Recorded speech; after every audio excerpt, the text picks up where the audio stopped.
السلام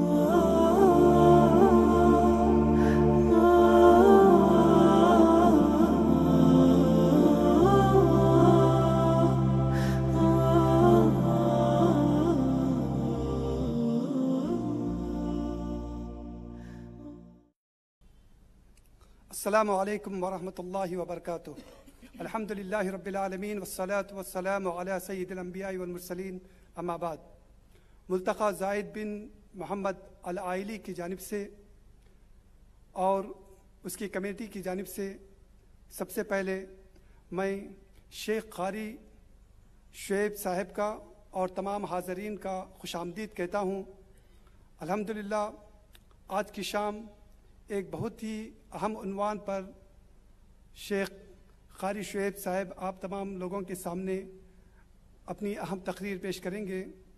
دنیا کے موجودہ حالات کو پیش نظر رکھتے ہوئے جس مرض اور بیماری میں آج کی دنیا مبتلا ہے، اس کا جو علاج اللہ کے رسول حضرت محمد مصطفیٰ صلی اللہ علیہ وسلم نے بتائی ہے، اسی کو پیش نظر رکھ کر آج کا عنوان رکھا گیا ہے، رسول اکرم صلی اللہ علیہ وسلم کی قیمتی نصیحتیں۔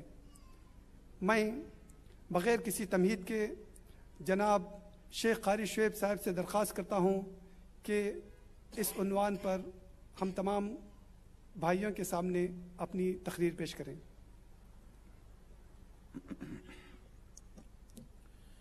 بسم اللہ الرحمن الرحیم۔ الحمد للہ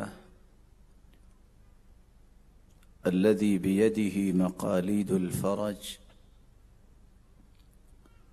له الحمد وله الشكر عدد ما سار سائر فوق الأراضين ودرج، والصلاة والسلام على المبعوث بأقوم دين وأعظم منهج، صلوات ربي وسلامه عليه وعلى آله وأصحابه السرج، ومن سار على دربهم وفي هديهم ولج، أما بعد، فأعوذ بالله من الشيطان الرجيم. لقد من الله على المؤمنين إذ بعث فيهم رسولا من أنفسهم يتلو عليهم آياته ويزكيهم ويعلمهم الكتاب والحكمة وإن كانوا من قبل لفي ضلال مبين۔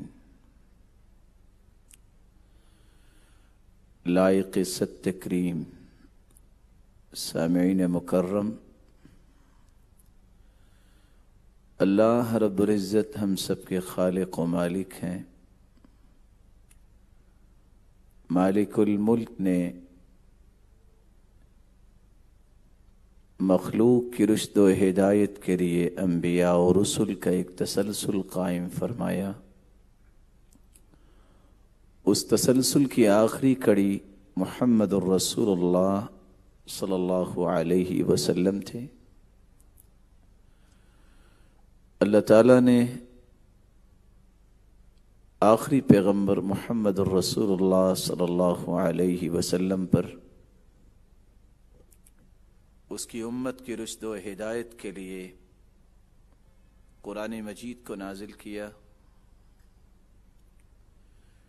قرآن مجید اس حقیقت کو بیان کرتا ہے، وَإِن تَعُدُّوا نِعْمَةَ اللَّهِ لَا تُحْصُوهَا، اللہ تعالیٰ کی اگر نعمتوں کا شمار کرنا چاہیں تو ہم شمار نہیں کر سکتے، لیکن نعمتوں میں تین ایسی نعمتیں جن کو نعمت سمجھا جائے اور اپنی زندگی کی سب سے بڑی سعادت سمجھا جائے، ایک اسلام کی نعمت، ایک قرآن کی نعمت اور ایک صاحب قرآن کی نعمت، جو ان تین نعمتوں کی روشنی میں اپنی زندگی کے لیل و نہار کو ترتیب دیتا ہے۔ اللہ تعالیٰ اس کو بھی کائنات کے لیے نعمت بنا دیتے۔ آج کی ہماری گفتگو کا محور تیسری نعمت ہے، وہ ہستی جس کو اللہ رب العزت نے پوری کائنات کا سرتاج بنایا ہے، جس کو پوری کائنات کے لیے نعمت بنا کے بھیجا ہے، رحمت بنا کے بھیجا ہے۔ اللہ رب العزت نے اس مبارک ہستی کو میرے اور آپ کے لیے کس طرح آئیڈیل بنایا ہے۔ آج کی ہماری گفتگو ان 3 نکات پر ہوگی کہ میں اور آپ رسول اللہ صلی اللہ علیہ وسلم کے بارے میں کیا جانتے ہیں۔ دوسرا نقطہ، بینگ اے مسلم، میری اور آپ کی زندگی میں سب سے بڑی خواہش رسول اللہ صلی اللہ علیہ وسلم کی محبت اور اس کا حصول ہے۔ یہ محبت مجھے اور آپ کو کیسے مل سکتی ہے؟ اور تیسرا اور آخری نقطہ، رسول اللہ صلی اللہ علیہ وسلم نے میری اور آپ کی زندگی کو بارونق بنانے کے لیے کون سی سنہری نصیحتیں چھوڑی ہیں۔ اللہ رب العزت ان نصیحتوں کو اپنی زندگی میں اتارنے کی توفیق عطا فرمائے۔ رسول اللہ صلی اللہ علیہ وسلم نے اپنی زبان اطہر سے صحابہ کرام کو یہ بیان کر دیا تھا، انا محمد ابن عبداللہ، میرے صحابہ میں محمد بن عبداللہ ہوں۔ اللہ رب العزت نے جب کائنات کو پیدا کیا، جعلنی فی خیرہم، تو کائنات میں سے سب سے بہترین مجھے بنایا۔ اللہ رب العزت نے جب کائنات کو پیدا کیا تو عبداللہ ابن مسعود رضی اللہ تعالی عنہ بیان کرتے ہیں، ان اللہ نظر فی قلوب العباد فوجد قلب محمد خیر قلوب العباد۔ اللہ تعالیٰ نے پوری کائنات کو جب پیدا کیا تو کائنات کے دلوں کو جھانکا، سب سے بہترین دل محمد رسول اللہ صلی اللہ علیہ وسلم کا پایا، فاصطفاہ لنفسہ وابتعثہ برسالتہ۔ اللہ تعالیٰ نے اس ہستی کو چن لیا اور پوری کائنات کا سرتاج بنا دیا، جو خود اپنی زبان سے فرما رہے ہیں، انا الماحی الذی یمحى بی الکفر۔ لوگوں، میری آمد کے بعد اللہ تعالیٰ نے مجھے جو وصف عطا کیا وہ الماحی کا ہے۔ کفر کس طرح دنیا پہ چھایا ہوا تھا، میری بعثت کے بعد کفر کے تمام پہلو ختم ہو گئے۔ انا دعوت ابراہیم، میں ہی ہوں جو ابراہیم علیہ السلام کی دعا تھی، اور میرے بارے میں ہی اللہ کے پیغمبر عیسیٰ علیہ السلام نے خوشخبری سنائی تھی، اور میں ہی تمہیں یہ کہتا ہوں، انا سید ولد آدم ولا فخر، مجھے کائنات کا سرتاج بنایا ہے اللہ رب العزت نے، لیکن میں فخر نہیں کرتا کیونکہ فخر میرے مالک کو پسند نہیں ہے۔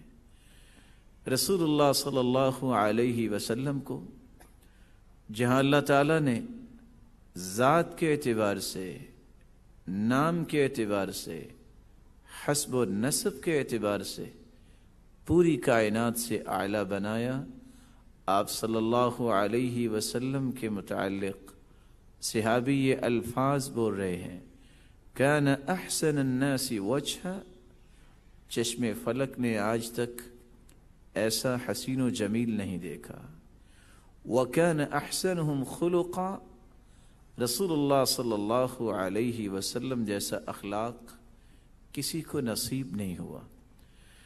کس طرح انس رضی اللہ تعالی عنہ بیان کرتے ہیں، وَلَقَدْ خَدَمْتُ رَسُولَ اللَّهِ صلی اللہ علیہ وسلم 10 سنین فما قال لي اف قط۔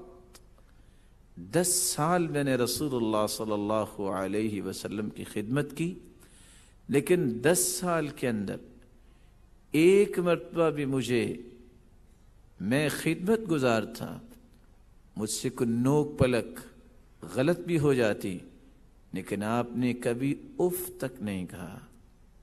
ولا قال لشيء فعلته لما فعلت هذا ولا لشيء لم افعله هل فعلت كذا۔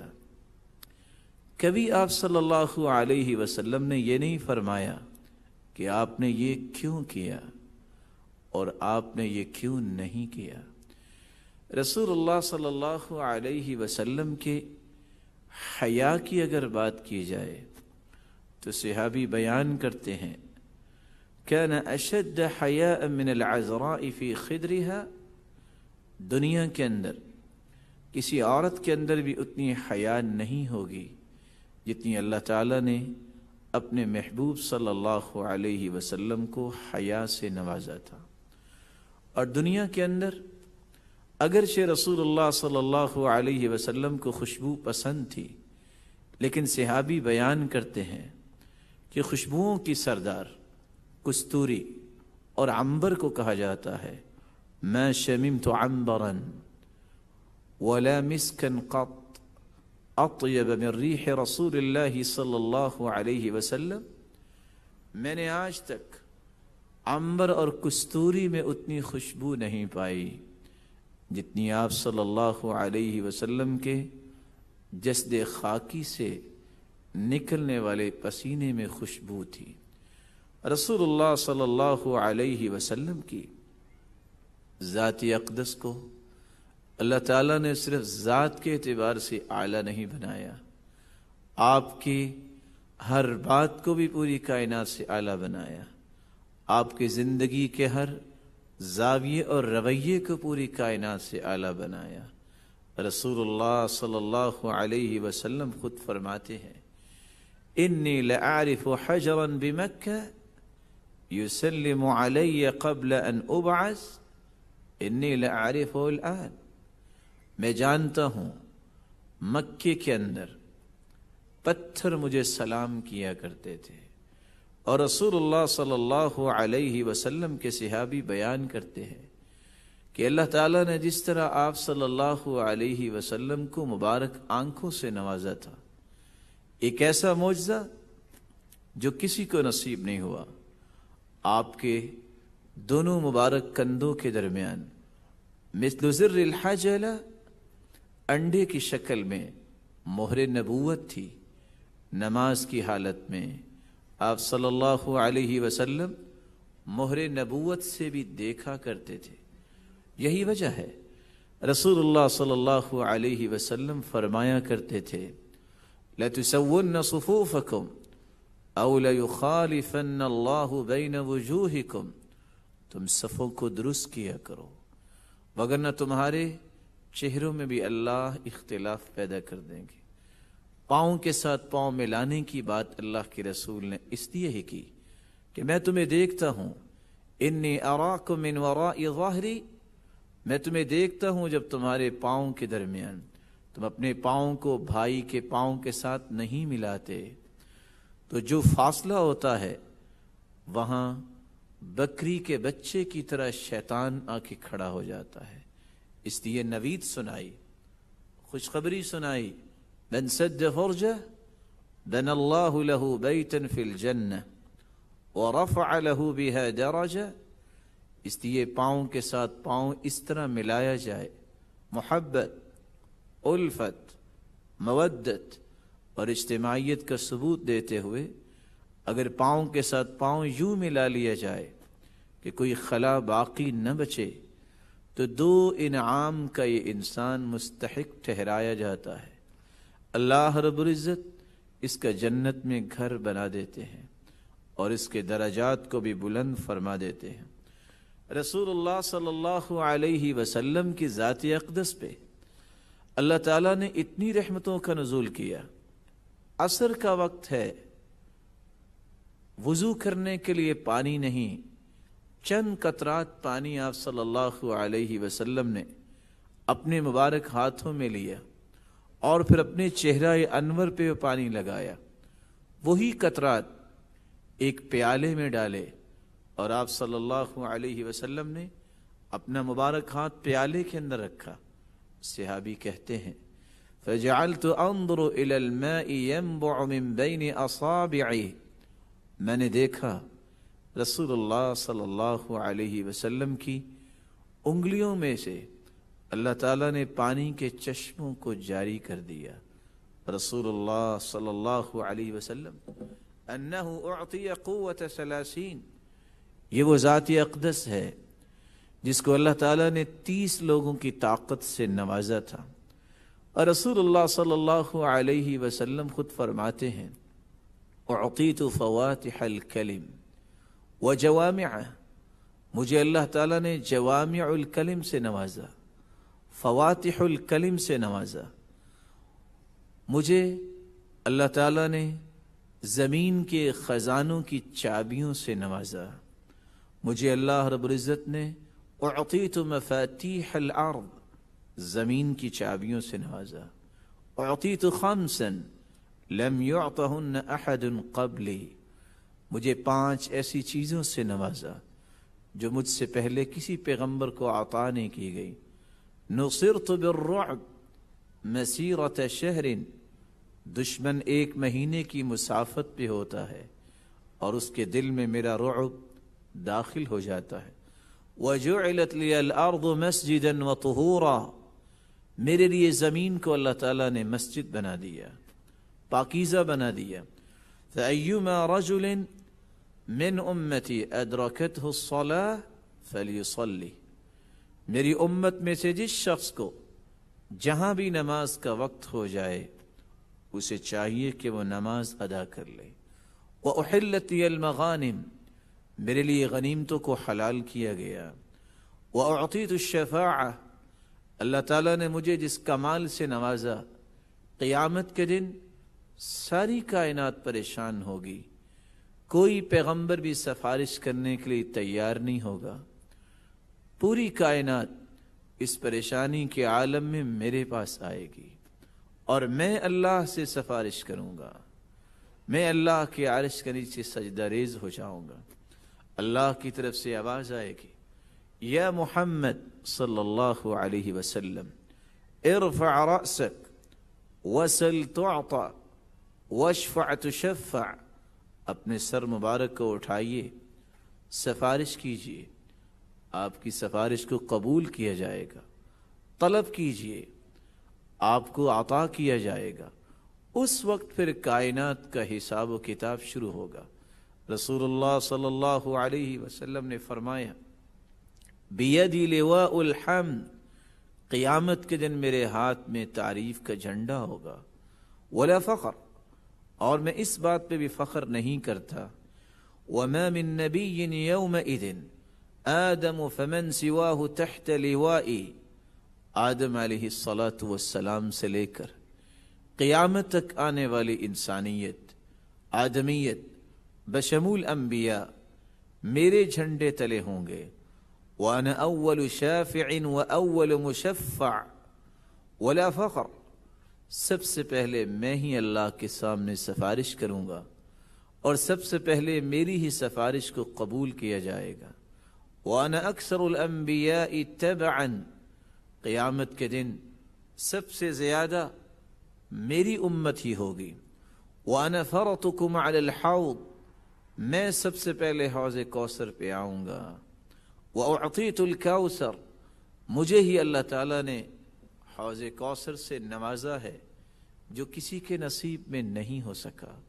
جو بھی وہاں آئے گا میں اس کو حوض کوثر کے جام پلاؤں گا. فَمَنْ وَرَدَ شَرِبَ وَمَنْ شَرِبَ لَمْ يَظْمَ أَبَدًا، جو بھی آئے گا میں اسے پلاؤں گا اور جو وہاں سے پی لے گا اس کو پھر بقیہ زندگی پیاس نہیں لگے گی۔ رسول اللہ صلی اللہ علیہ وسلم نے یہاں تک فرمایا انا اول من یأخذ بحلقۃ باب الجنہ، سب سے پہلے جنت کے دروازے تک میں ہی پہنچوں گا۔ اور رسول اللہ صلی اللہ علیہ وسلم نے فرمایا وَأَنَا أَوَّلُ مَنْ يَقْرَعُ بَابَ الْجَنَّةِ، سب سے پہلے جنت کا دروازہ میں ہی کھٹکھٹاؤں گا۔ وَأَنَا أَوَّلُ مَنْ يَشْفَعُ فِي الْجَنَّةِ، اور سب سے پہلے میں ہی جنت میں جاؤں گا اور جنت میں جانے کی سفارش کروں گا۔ اللہ رب العزت اس پیغمبر کی سفارش کے ہمیں بھی مستحق بنائے اور قیامت کے دن جنت میں اسی پیغمبر کے ساتھ ہمیں جمع فرمائے۔ رسول اللہ صلی اللہ علیہ وسلم کے اس مختصر سے تعارف کے بعد آئیے دوسرے نقطے کی طرف۔ ایک مسلمان کو اپنی محبت کا اظہار کرنے کے لیے کن باتوں کو اپنی زندگی میں اختیار کرنا ہے، کون سے حقوق ہیں جن کو ادا کرنا ہے تاکہ اس کی محبت سچی ثابت ہو۔ سب سے پہلی نشانی انسان کی محبت کی، مسلمان اور مومن کی محبت کی، وہ یہ ہے کہ وہ رسول اللہ صلی اللہ علیہ وسلم پر ایمان لائے، اس کی لائی ہوئی شریعت کی تصدیق کرے اور اس بات کو زبان سے بیان کرے کہ سب سے بڑی سچائی وہ ہے جو رسول اللہ صلی اللہ علیہ وسلم نے بیان کر دی، سب سے بڑی صداقت وہ ہے جو رسول اللہ صلی اللہ علیہ وسلم نے دنیا کو بتا دی۔ اور یہ پہلا حق ہے رسول اللہ صلی اللہ علیہ وسلم کا اس کی امت پر۔ ہمیں اللہ کے رسول صلی اللہ علیہ وسلم پر ایمان لانا ہے، اس کی تصدیق کرنی ہے، اس کی لائی ہوئی شریعت کو کامل شریعت سمجھنا ہے۔ اور اسی بات کو قرآن مجید میں اللہ رب العزت کچھ یوں بیان کرتے ہیں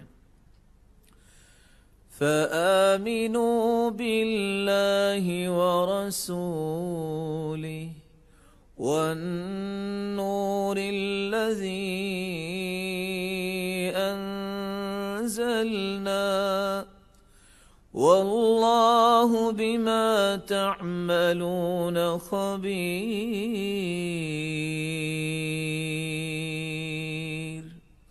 اللہ پر ایمان لاؤ اور اس کے رسول پر ایمان لاؤ اور اس روشنی پر ایمان لاؤ جو اللہ رب العزت نے نازل کیا ہے۔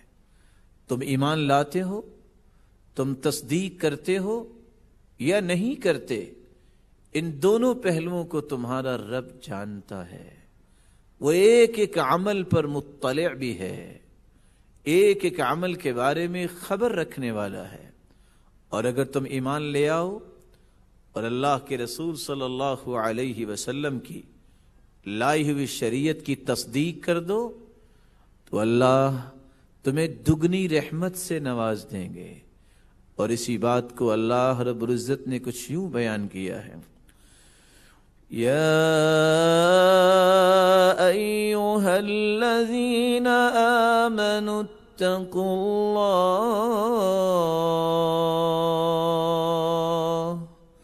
وآمنوا برسوله يؤتكم كفلين من رحمته ويجعل لكم نورا تمشون به ويغفر لكم والله غفور رحيم۔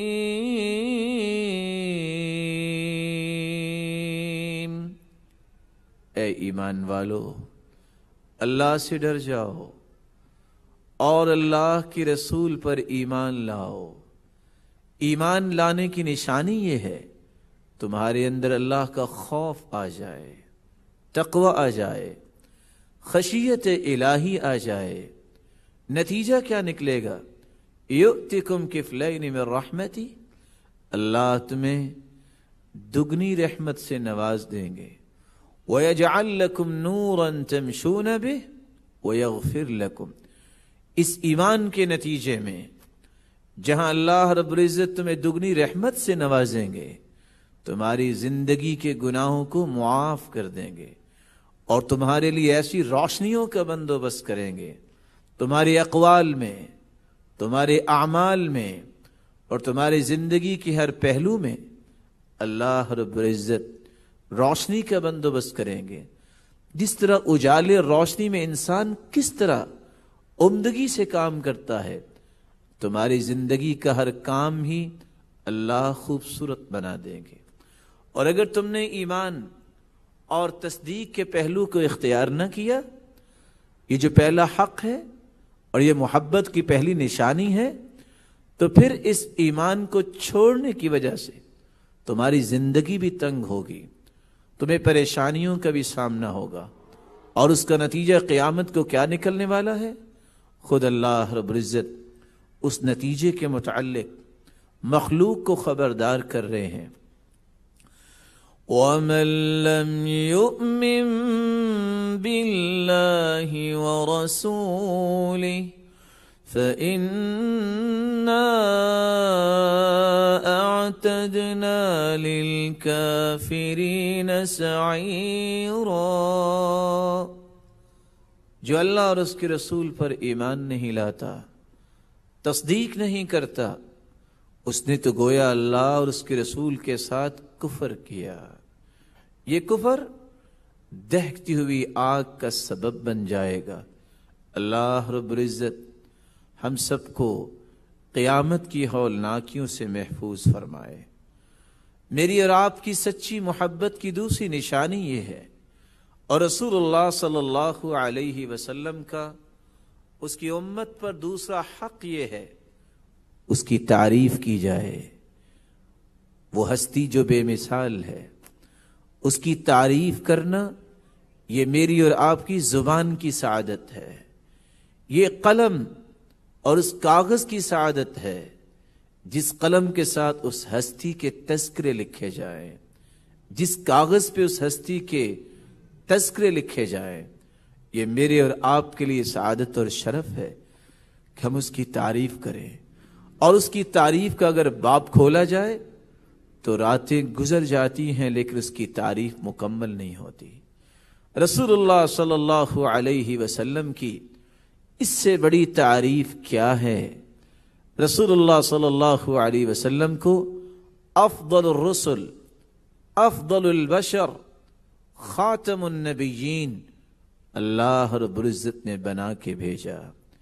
قیامت کے دن پوری کائنات بشمول انبیاء، رسول اللہ صلی اللہ علیہ وسلم فرماتے ہیں کنت امام النبیین وخطیبہم ولا فخر۔ میں صرف دنیا میں ہی پوری کائنات سے اعلیٰ نہیں، مجھے اللہ نے قیامت کے دن بھی پوری کائنات کا امام بنایا ہے، خطیب بنایا ہے۔ میں ہی اللہ رب العزت سے گزارش کروں گا، تبھی جا کے دنیا کی ہولناکیوں کو اللہ رب العزت یوں ختم کریں گے کہ لوگوں کا حساب و کتاب شروع ہوگا۔ میری اور آپ کی سچی محبت کی تیسری علامت یہ ہے، اور رسول اللہ صلی اللہ علیہ وسلم کا ہم پر تیسرا حق یہ ہے کہ اس کا احترام کیا جائے، اس ہستی کی توقیر کی جائے، اس ہستی کی عزت کی جائے۔ ایک وہ عزت تھی جو آپ صلی اللہ علیہ وسلم کی زندگی میں صحابہ کیا کرتے۔ آج میں اور آپ کیسے عزت کر سکتے ہیں؟ زندگی کے کسی بھی مرحلے میں اگر اللہ کے رسول کا فرمان سامنے آ جائے، صحیح حدیث سامنے آ جائے، کسی مومن کے لیے جائز نہیں کہ پھر اس فرمان سے اعراض کرے۔ اللہ رب العزت اس لیے قرآن مجید میں فرماتے ہیں لِتُؤْمِنُوا بِاللَّهِ وَرَسُولِهِ وَتُعَزِّرُوهُ وَتُوَقِّرُوهُ وَتُسَبِّحُوهُ بُكْرَةً وَأَصِيلًا۔ تم اللہ پر ایمان لاؤ اور اس کے رسول پر ایمان لاؤ، اس کی عزت اور توقیر کرو، اللہ کی حمد اور تعریف بیان کرو۔ اور عزت یہ ہے، میری زندگی میں جب بھی کوئی مسئلہ پیش آ جائے، میری جتنی بھی رائے میں قوت ہو، میرے جتنے بھی تجربات عمدہ ہوں، میں کسی بڑے سے بڑے انسان کی بات کو بھی کوٹ کر رہا ہوں، جب اللہ کے رسول کا فرمان آ جائے تو میں زندگی کے تمام پہلوؤں کو خیر آباد کہہ دوں کہ بس اس سے آگے میں نہیں جا سکتا، یہ میری انتہا ہے۔ اللہ کے رسول صلی اللہ علیہ وسلم کی بات پر میں اپنی بات کو بلند نہیں کر سکتا۔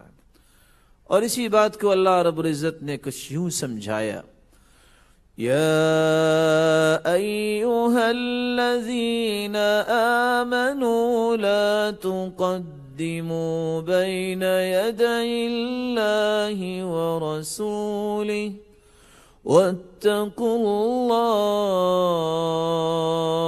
اللہ ان اللہ سمیع علیم۔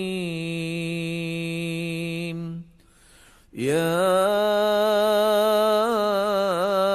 ایھا الذین آمنوا لا ترفعوا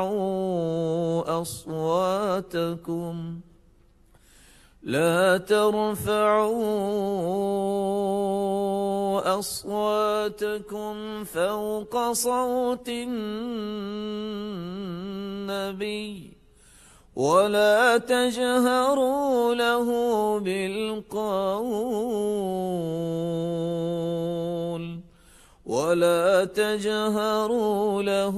بالقول كجهر بعضكم لبعض أن تحبط أعمالكم وأنتم لا تشعرون۔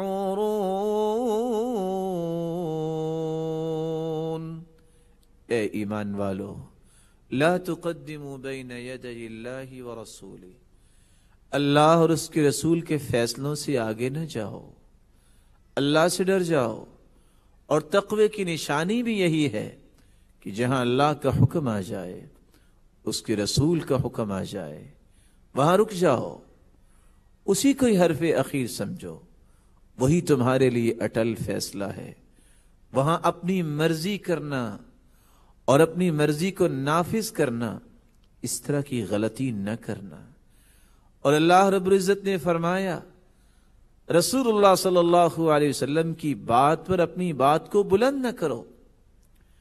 یہ آیت جب صحابی نے سنی، ثابت بن قیس بن شماس اپنے گھر بیٹھ کے رونے لگ گئے۔ پوچھا کہاں ہیں یہ صحابی؟ جواب ملا یہ گھر بیٹھے رو رہے ہیں۔ رونے کی کیا بات ہے؟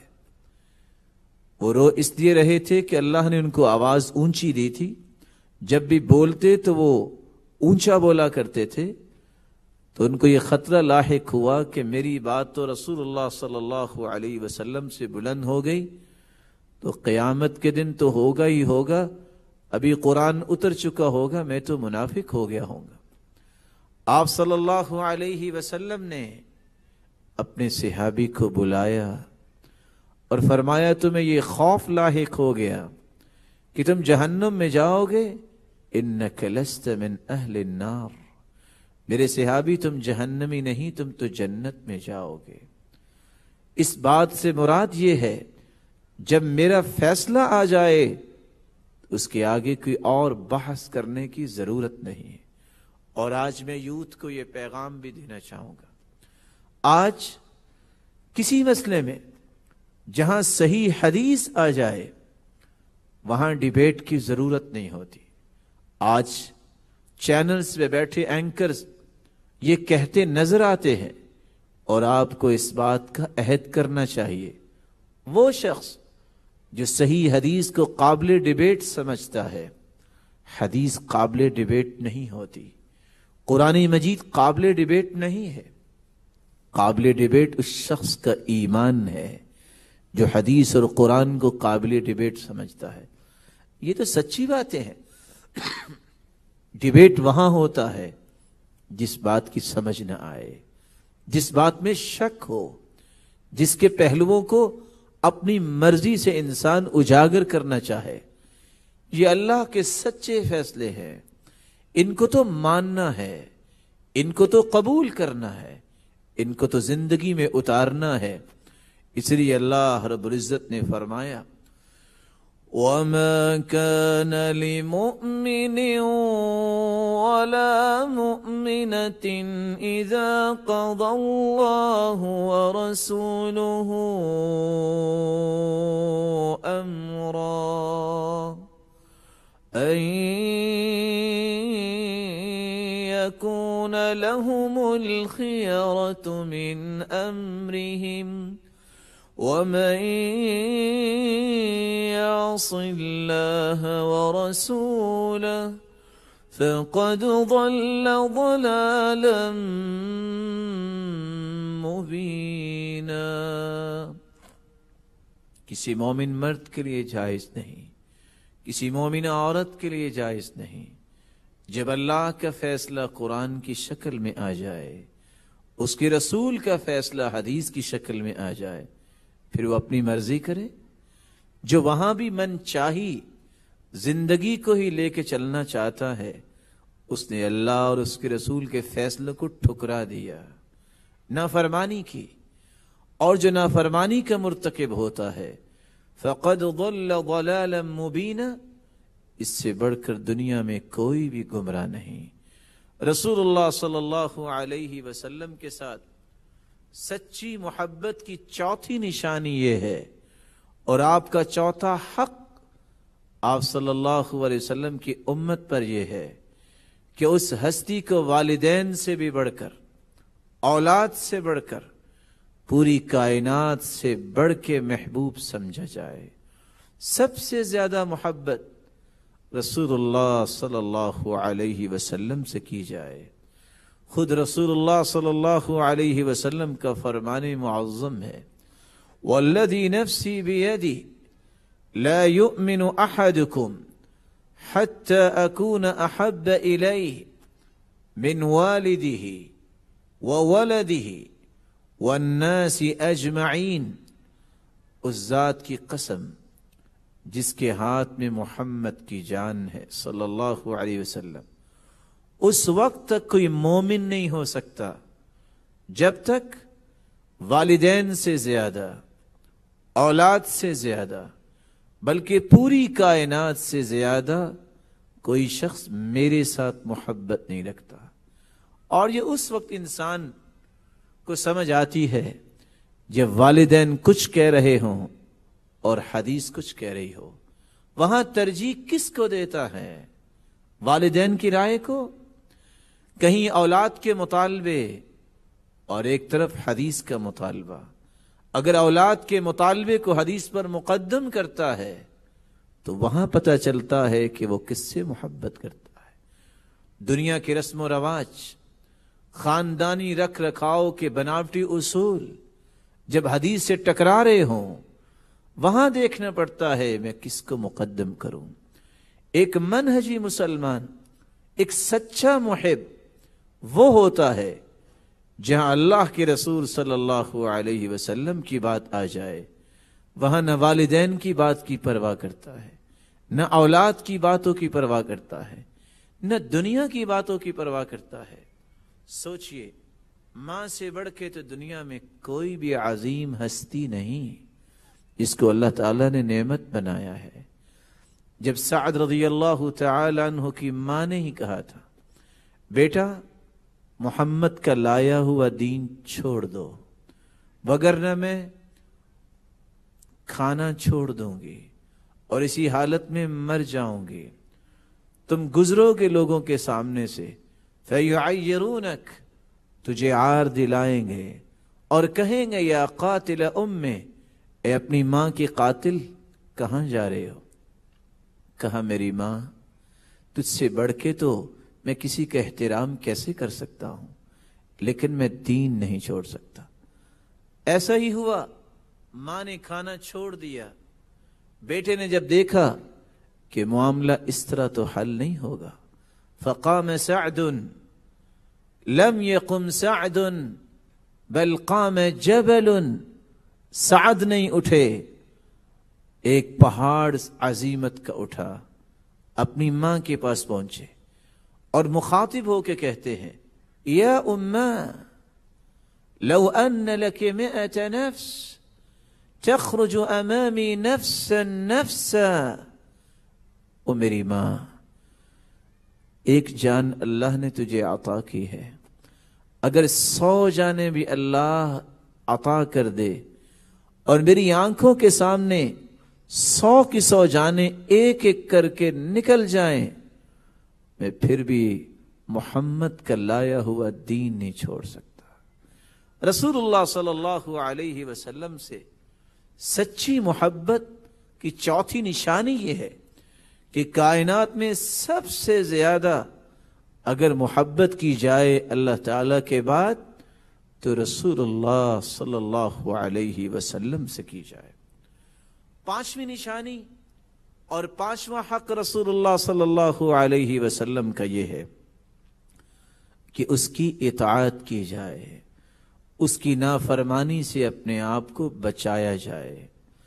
اس لیے اللہ رب العزت نے قرآن مجید میں اس بات کا حکم دیا، یا ایھا الذین آمنوا اطیعوا اللہ ورسولہ ولا تولوا عنہ وانتم تسمعون ولا تكونوا كالذين قالوا سمعنا وهم لا يسمعون۔ ایمان والو، اللہ اور اس کے رسول کی اطاعت کرو اور رسول اللہ صلی اللہ علیہ وسلم کی بات سے اعراض نہ کرو۔ سننے کے بعد، سمجھنے کے بعد، پتہ چل جانے کے بعد اگر تم اس کی اطاعت نہیں کرو گے تو قرآن مجید نے واضح الفاظ میں کہہ دیا وَلَا تُبْطِلُوا أَعْمَالَكُمْ، تم اعمال بھی بجا لاؤ، اگر رسول اللہ صلی اللہ علیہ وسلم کی اطاعت نہیں ہے، اس کے طریقے کے مطابق نہیں ہے تو وہ عمل باطل ہے، وہ اللہ کے ہاں قابل قبول نہیں۔ اس کی نافرمانی سے بچو۔ کس طرح اس کی نافرمانی سے بچا جائے، کس طرح اس کی اطاعت کی جائے؟ اللہ رب العزت نے ایک اصول دے دیا، وَمَا آتَاكُمُ الرَّسُولُ فَخُذُوهُ وَمَا نَهَاكُمْ عَنْهُ فَانْتَهُوا وَاتَّقُوا اللَّهَ إِنَّ اللَّهَ شَدِيدُ الْعِقَابِ۔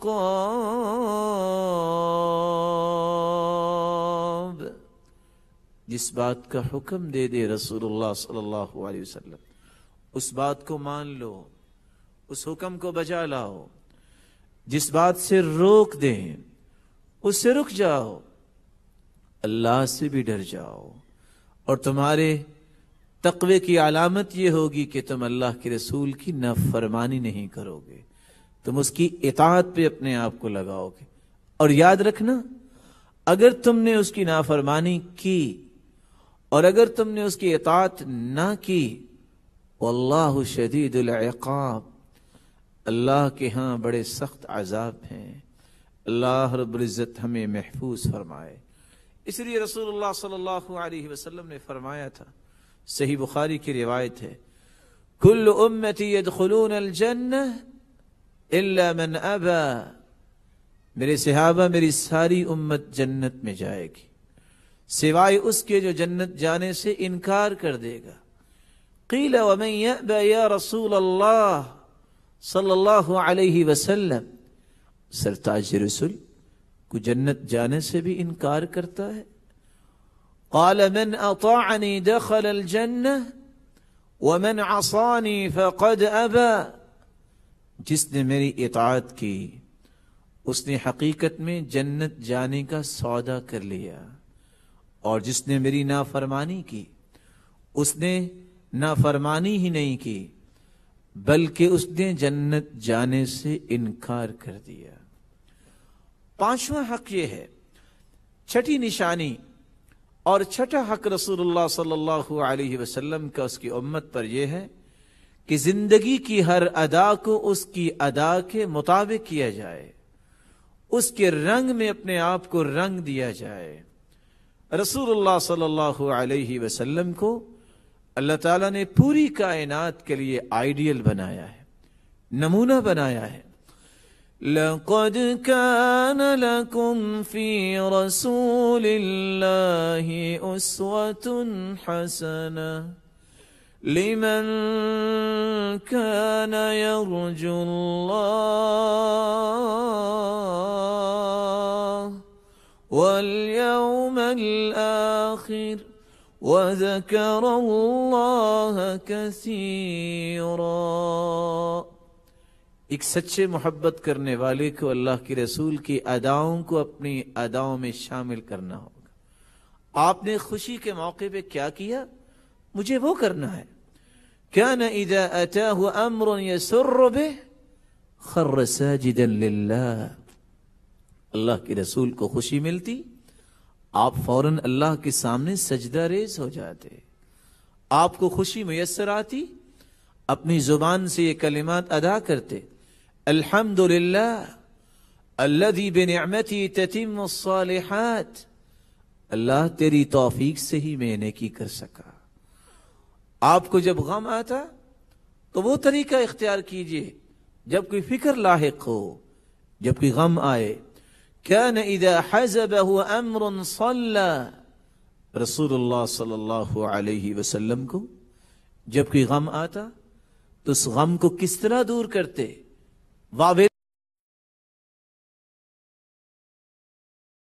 نہ کیا بلکہ فوراً اللہ کے سامنے سجدہ ریز ہو جاتے. آپ صلی اللہ علیہ وسلم کس طرح اپنے دن کو گزارتے، کس طرح رات کی گھڑیوں میں اللہ کے سامنے جھکتے. حتی تورمت قدماہ، حتیٰ کہ اللہ کے رسول صلی اللہ علیہ وسلم کے پاؤں میں ورم آ جاتا، آپ کے پاؤں پھٹ جاتے. آج مجھے اللہ کے رسول صلی اللہ علیہ وسلم سے اگر سچی محبت ہے تو مجھے اور آپ کو اس کی اداؤں کو اپنی اداؤں میں شامل کرنا ہوگا. ساتویں نشانی اور ساتواں حق جو رسول اللہ صلی اللہ علیہ وسلم کا ہر امتی پر ہے کہ جب اس کا نام نامی اس میں گرامی آ جائے اس پر درود پڑھا جائے.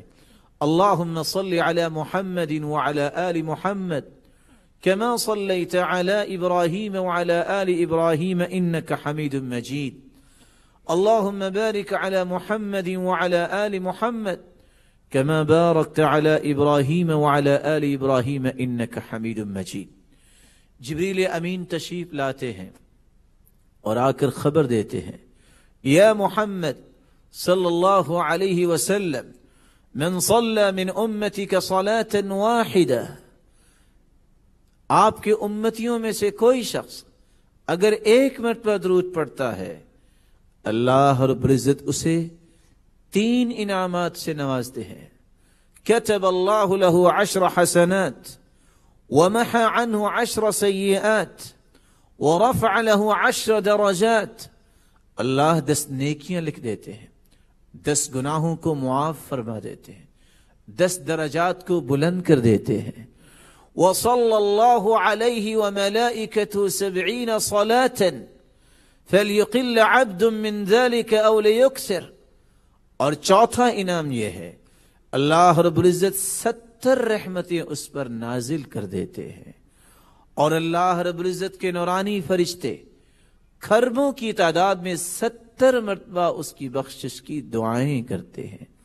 اور چھٹا انعام یہ ہے جو صبح اور شام 10 مرتبہ درود پڑھتا ہے، ادرکتہ شفاعتی یوم القیامہ، قیامت کے دن رسول اللہ صلی اللہ علیہ وسلم کی سفارش اور شفاعت اسے نصیب ہوگی.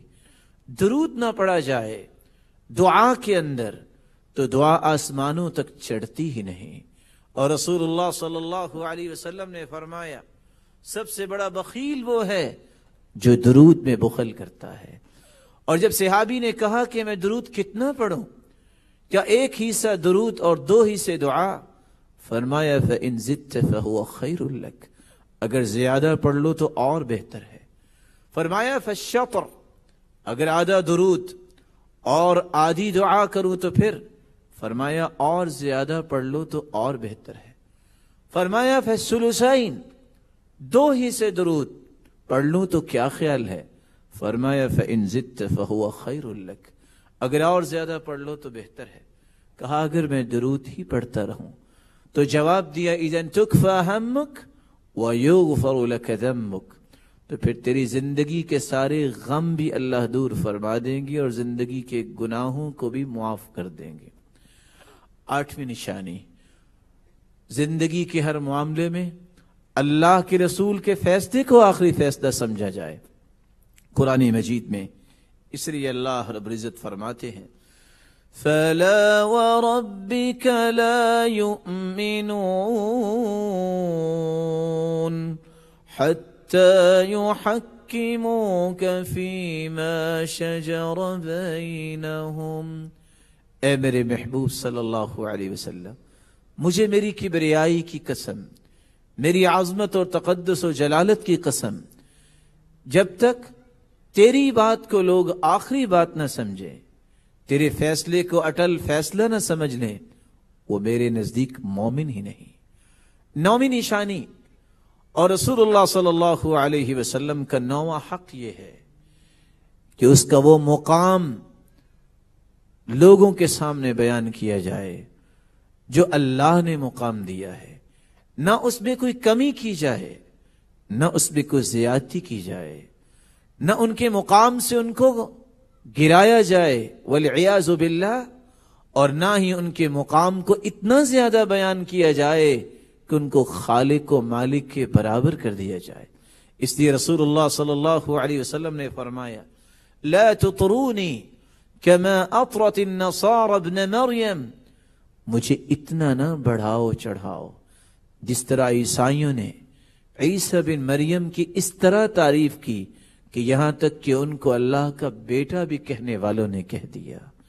10واں اور آخری حق یہ ہے، اور 10ویں اور آخری محبت میری اور آپ کی سچی محبت کی نشانی یہ ہے کہ ہم اس بات کی خواہش کریں اے اللہ قیامت کے دن ہمیں اس محبوب کی رفاقت نصیب فرما. رسول اللہ صلی اللہ علیہ وسلم کے پاس صحابی ربیعہ بن کعب رضی اللہ تعالی عنہ وضو کروانے کے لیے پانی لے کر آئے. آپ نے فرمایا سل، میرے صحابی کیا مطالبہ ہے؟ میں دعا کرتا ہوں اللہ اس کو پورا فرمائیں گے. قال اسألک مرافقتک فی الجنہ، سرتاج رسول ایک ہی خواہش ہے، یہ نسبت اور قسمت مجھے بہت پیاری لگتی ہے، آپ مخدوم ہوں میں خادم ہوں، جنت میں آپ کی رفاقت مل جائے. قال او غیر ذلك، میرے صحابی کچھ اور؟ قال هو ذاك یا رسول اللہ صلی اللہ علیہ وسلم، اللہ کی رسول صلی اللہ علیہ وسلم جنت ہو اور آپ کی صحبت ہو، اس سے بڑھ کے میں کیا خواہش کروں. یہی وجہ ہے رسول اللہ صلی اللہ علیہ وسلم کے صحابی ابو بکر صدیق رضی اللہ تعالی عنہ آپ صلی اللہ علیہ وسلم کی وفات کے بعد یہ کہا کرتے تھے وَشَوْقِي إِلَىٰ رَسُولِ اللَّهِ صلی اللہ علیہ وسلم، آج میں کیا کروں، وہ اللہ کے رسول تو اللہ کے پاس چلے گئے، لیکن میں اللہ سے دعا ہی کرتا ہوں اللہ مجھے اپنے محبوب کے ساتھ جنت میں جمع فرما دے۔ یہ 10 نشانیاں میری اور آپ کی سچی محبت کی نشانیاں ہیں۔ اللہ رب العزت ہمیں اپنے محبوب کی رفاقت نصیب فرمائے۔ آپ کی سب سے بڑی نصیحت، سب سے بڑی وصیت اور سب سے پہلا پیغام جو امت کو اللہ کے رسول صلی اللہ علیہ وسلم نے دیا وہ توحید کا پیغام دیا۔ لوگوں، توحید پہ آنچ نہ آنے دینا اور اس توحید کو خالص کرنا، اللہ کی عبودیت میں اپنے آپ کو لگانا۔ اور قرآن مجید نے اس کا ایک بہت بڑا انعام بھی ذکر کیا ہے، الذین آمنوا ولم يلبسوا ایمانهم بظلم اولئک لهم الامن وهم مہتدون۔ وہ لوگ جو ایمان لائے اور انہوں نے اپنے ایمان میں کسی چیز کی آمیزش نہیں کی، شرک نہیں کیا، دنیا میں بھی امن ان کو ملے گا اور قیامت کو بھی امن ملے گا۔ فکری امن، ان کے اقوال میں امن، ان کے افعال میں امن، ان کے تعامل میں امن، اور قیامت کے دن یہی لوگ صراط مستقیم پہ چلنے والے سمجھے جائیں گے اور ان کو جنت بطور انعام دی جائے گی۔ آپ کی توحید کے بعد وصیت یہ تھی، ابو ذر رضی اللہ تعالیٰ عنہ فرماتے ہیں اوصانی اللہ اخاف فی اللہ لومۃ لائم، مجھے رسول اللہ صلی اللہ علیہ وسلم نے وصیت فرمائی مجھے اللہ کے سوا کسی کا خوف نہیں ہونا چاہیے، کوئی ملامت کرتا ہے تو ملامت کرتا رہے، مجھے حق بات احترام اور اخلاق کے ساتھ اور نرمی کے ساتھ پہنچانی ہی پہنچانی ہے۔ اور اللہ کے رسول صلی اللہ علیہ وسلم کی وصیت تھی احب الاعمال الى اللہ الحب فی اللہ والبغض فی اللہ، میں اپنی محبتوں کا معیار بناؤں تو اللہ کی رضا کو بناؤں۔ میں کسی سے محبت کروں، میرا معیار، میرا مقیاس، میرا میزان یہ ہو میں نے اپنے رب کو راضی کرنا ہے، کوئی غرض نہیں، کوئی اور ہدف نہ ہو۔ یہی وجہ ہے رسول اللہ صلی اللہ علیہ وسلم نے فرمایا جب ایک شخص اپنے مسلمان بھائی کو ملنے جا رہا تھا، اللہ رب العزت نے فرشتے کو بھیجا، الی این ترید، کہاں جا رہے ہو؟ کہتا ہے ارید اخلی فی هذه القریہ، میں اس بستی میں اپنے بھائی کو ملنے جا رہا ہوں۔ قال وهل لك من نعمة تربها علی، کچھ لینا دینا ہے؟ قال لا غیر انی احببته فی اللہ، میں تو صرف اللہ کے لیے محبت کرتا ہوں اور اس لیے ملنے چاہتا ہوں۔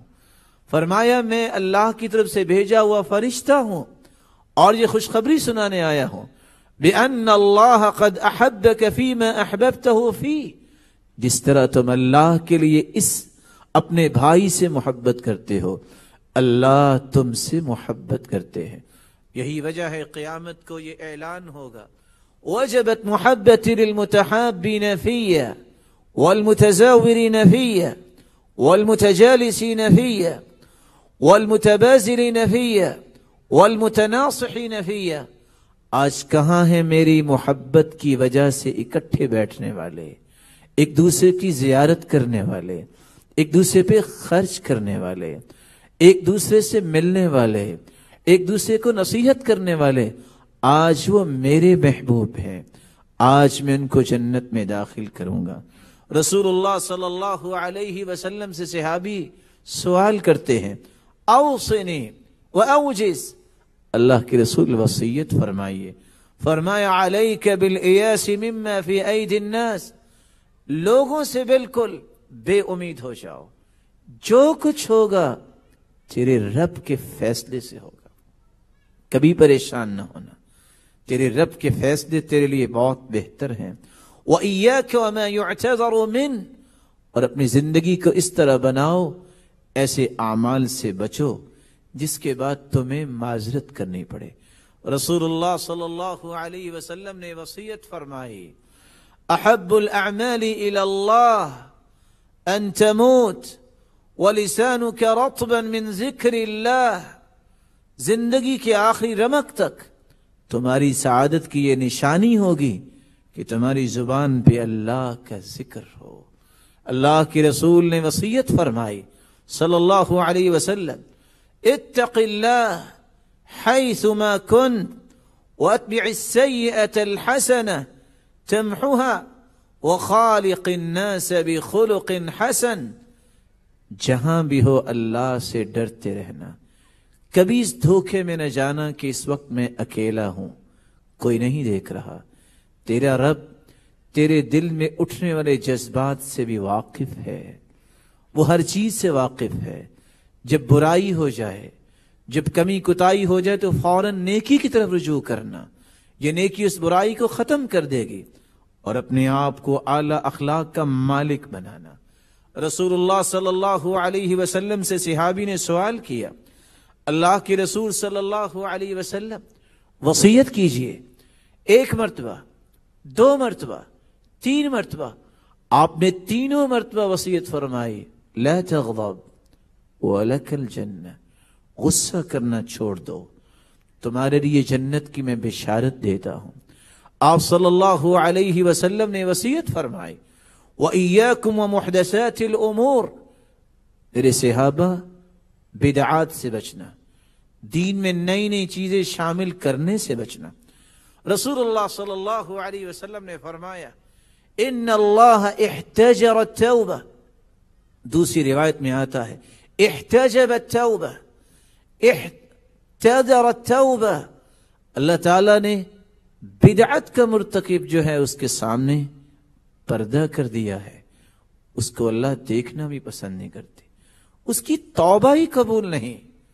حتی یدعها, جب تک وہ بدعت کو چھوڑ نہیں دیتا. یہی وجہ ہے عبداللہ ابن عباس اور عبداللہ ابن عمر رضی اللہ تعالی عنہ کہا کرتے تھے کل بدعت ضلالہ وان رآها حسنہ وان رآها الناس حسنہ. ہر بدعت گمراہی ہے, خواہ لوگ اس کو کتنا بھی اچھا سمجھیں. اور اس لیے ابن سیرین اور حسان ابن عطیہ کہا کرتے تھے جو بدعت میں پڑ جاتا ہے اس کا سنت پہ پھر دل نہیں لگتا. رسول اللہ صلی اللہ علیہ وسلم کے دین کی حفاظت کرنے والوں میں سے سفیان ثوری کہا کرتے تھے البدع احب الى ابلیس من المعصیہ. بدعت ابلیس کو زیادہ پسند ہے گناہ سے. گناہ سے انسان توبہ کرتا ہے لیکن بدعت کو نیکی سمجھ کے کرتا ہے. اس لیے فضائل ابن عیاض رحمت اللہ علیہ فرمایا کرتے تھے من جلس الى صاحب بدعہ فاحذروہ. جو کسی بدعتی کے پاس بیٹھے تم اس سے بچ کے رہنا. ومن احب صاحب بدعہ احبط اللہ عملہ. جو کسی بدعتی کو پسند کرتا ہے اللہ اس کے عمل کو ضائع کر دیتا ہے. وَأَخْرَجَ نُورَ الْإِسْلَامِ مِنْ قَلْبِ. اللہ اسلام کی روشنی اس کے دل سے کھینچ لیتے ہیں. اور وہ کہا کرتے تھے مَنْ جَلَسَ مَعَ صَاحِبِ بِدْعَةٍ لَمْ يُعْطَ الْحِكْمَةِ. حکمت و دانائی سے وہ شخص محروم ہو جاتا ہے جو کسی بدعتی کے ساتھ بیٹھتا ہے. اور اسی لیے علماء کہا کرتے تھے حسن بصری رحمت اللہ علیہ لا تجالس صاحب بدعہ فإنه يمرض قلبك. کسی بدعتی کے ساتھ ہم نوالا ہم پیالہ نہ بننا, وہ تمہارے دل کو بیمار کر دے گا. رسول اللہ صلی اللہ علیہ وسلم نے صحابہ کرام کو نصیحت کی اپنے اخلاق کو بلند کرو. جب ان سے سوال کیا گیا تو آپ نے فرمایا ان من احبکم الی واقربکم منی مجلسا یوم القیامہ احاسنکم اخلاقا. قیامت کے دن سب سے پیارا اور سب سے قریب میرے وہ ہوگا جس کا اخلاق اچھا ہوگا. رسول اللہ صلی اللہ علیہ وسلم نے فرمایا جب ایک صحابی نے وصیت طلب کی فرمایا لا تسبن شیئا صحابی کہتے ہیں اس دن کے بعد جب مجھے آپ نے یہ وصیت کی کہ کسی کو گالی نہ دینا، میں نے زندگی کے آخری سانسوں تک پہنچ گیا ہوں، آج تک کسی کو گالی نہیں دی۔ لا تسبوا الشیطان، تم شیطان کو بھی گالی نہ دو۔ شیطان سے برا کون ہو سکتا ہے؟ اگر شیطان کو گالی دینا جائز نہیں تو کسی مسلمان کو گالی دینا بھی جائز نہیں۔ اس لیے رسول اللہ صلی اللہ علیہ وسلم نے وصیت کی، اوصیک الا تکون لعانا، کسی پر لعنت بھی نہ بھیجنا۔ اگر تم کسی پر لعنت بھیجو گے اور لعنت کا مستحق نہ ہوا تو وہ لعنت پلٹ کے آپ پر ہی آ جائے گی۔ رسول اللہ صلی اللہ علیہ وسلم نے فرمایا بادروا بالاعمال، میرے صحابہ نیکیاں کر لو، فتن کقطع اللیل المظلم، فتنوں کے آنے سے پہلے نیکیاں کر لو۔ ایسا فتنہ اور ایسے فتنے آئیں گے جس طرح رات کی تاریکی بڑھتی اور بڑھتی چلی جاتی ہے۔ ینسی تالیہا ماضیہا، ایک فتنہ آئے گا، انسان کہے گا ہذہ مہلکتی، میں اب مارا گیا، لیکن جب نیا فتنہ آئے گا پہلے کو بھول جائے گا۔ یصبح مؤمنا ویمسی کافرا، صبح کو انسان مومن ہوگا اور فتنوں کی وجہ سے شام تک وہ کافر ہو جائے گا۔ یبیع دینہ بعرض من الدنیا، دنیا کے مال و دولت کی وجہ سے دین اور ایمان کو بیچ دے گا۔ رسول اللہ صلی اللہ علیہ وسلم نے فرمایا بادروا بالاعمال ستہ، مسلمانوں 6 چیزوں سے پہلے نیک اعمال کر لو۔ امارت السفہاء، ایسا وقت آئے گا لوگ بے وقوفوں کو اپنا ذمہ دار بنائیں گے۔ وکثرت الشرط، لوگ ظلم کرنے کے لیے اس پہلو کو اختیار کریں گے کہ کس طرح ہمارے ہاتھ میں کنٹرول آتا ہے۔ وبیع الحکم، فیصلے عدل و انصاف پر نہیں ہوں گے، فیصلے اس وقت بکنے لگ جائیں گے۔ واستخفافا بالدم، کسی خون کی قیمت نہیں رہے گی۔ وقطیعۃ الرحم، رشتہ داریوں کو توڑا جائے گا۔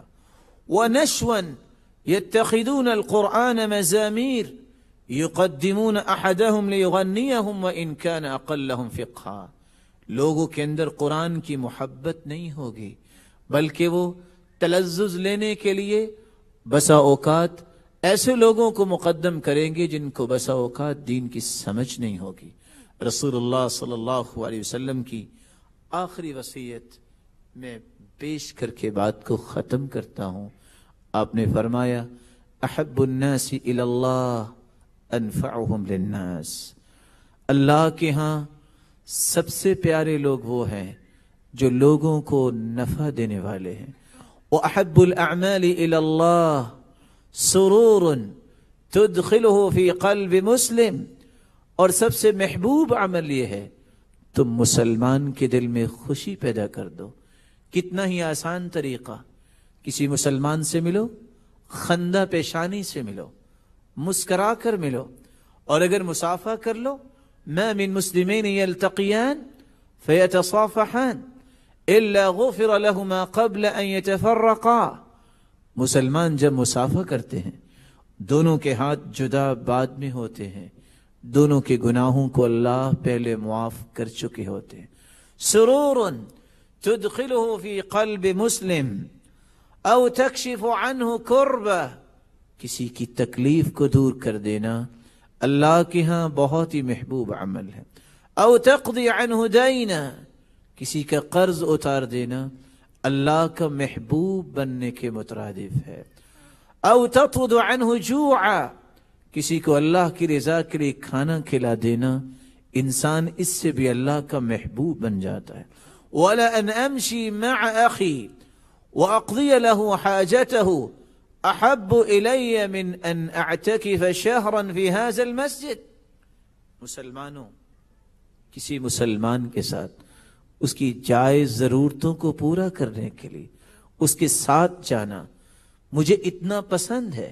رسول اللہ صلی اللہ علیہ وسلم فرما رہے ہیں کہ میں 1 مہینہ مسجد نبوی میں اعتکاف بیٹھوں، جتنا اجر و ثواب 1 مہینہ اعتکاف کا ملے گا، اس سے زیادہ میں اس عمل کو سمجھتا ہوں کہ کسی مسلمان کی خیر خواہی اور ہمدردی کے لیے میں اس کے ساتھ جاؤں۔